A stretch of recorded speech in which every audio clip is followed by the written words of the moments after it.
Der Künstler, der vor 50 Jahren seine Bilder verbrannt hat, nimmt jetzt wieder einen Pinsel in die Hand und malt bestimmte Details seiner ausgewählten Bilder bewusst nach.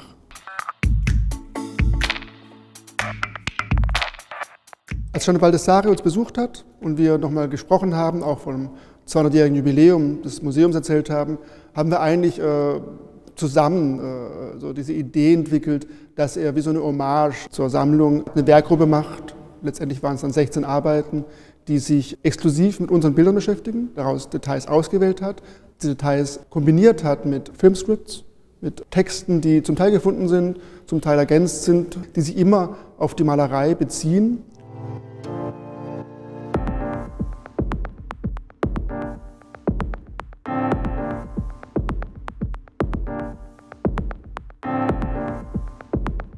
Es geht immer um diesen Moment der räumlichen Tiefe, dieses Versprechens der Malerei, sozusagen, das in der zweiten Dimension, der dritten Dimension aufgehen kann, illusioniert werden kann. Und was er machte, ist, er arbeitet dagegen. Es ist immer eine flächige Malerei, die bewusst auch ihren Duktus, ihre Gemachtheit formuliert und die eben immer diese Räumlichkeit wieder bricht.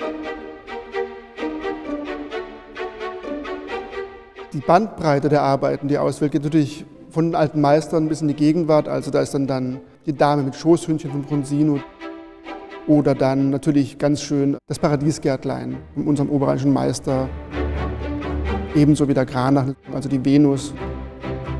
Und wo er eben auch dann tatsächlich in die Gegenwart gegangen ist, nämlich das aufgerissene Maul von Hérault, von seinem Goebbels-Porträt.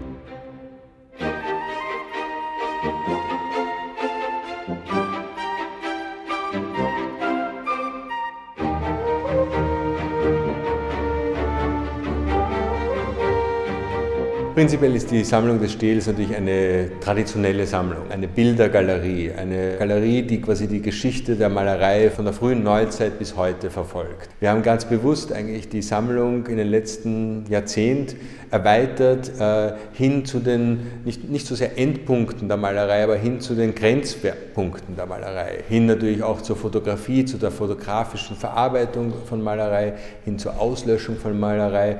Und John Baldessari ist einer der großen, nicht nur Wegbereiter der konzeptionellen Malerei, sondern auch der konzeptionellen Hinterfragung, was Malerei heute noch leisten kann und soll und was überhaupt Malerei noch ist.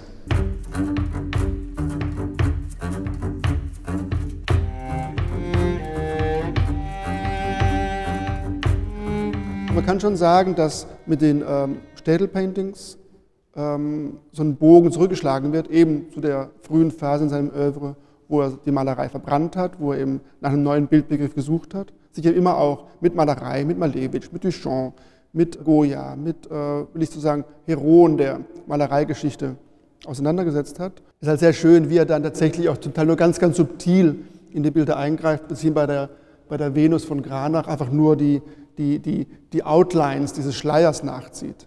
Und wie man auch, wenn man näher rangeht, sieht, dass er eben bewusst auf das Offset-Raster der Abbildung verweist. Also bewusst nicht sozusagen das kaschiert oder eben auf die Malerei direkt rekurriert, sondern eben, wie das dann später auch in der sogenannten Pictures Generation üblich war, dass sozusagen das mediale Bild dazwischen liegt. Also Künstler wie Sturtevant oder wie David Sally oder andere sind ja sozusagen von ihm sehr stark geprägt worden in dieser Idee dieser Appropriation der Kunst und der Abbildung von Kunst für neue Kunst. Und es ist eine Geschichte zwischen Bild und Text. Sagen. Der Künstler setzt einen Prozess in Gang, wo wir als Betrachter dann letztlich versuchen, eine Geschichte zu entwickeln.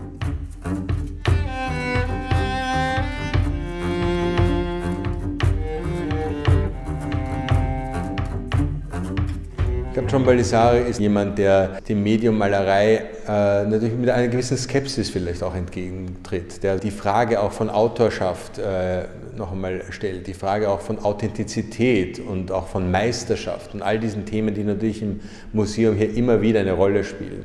Und insofern ist er da auch ein kritischer, ein skeptischer, aber auch ein sehr origineller Beobachter.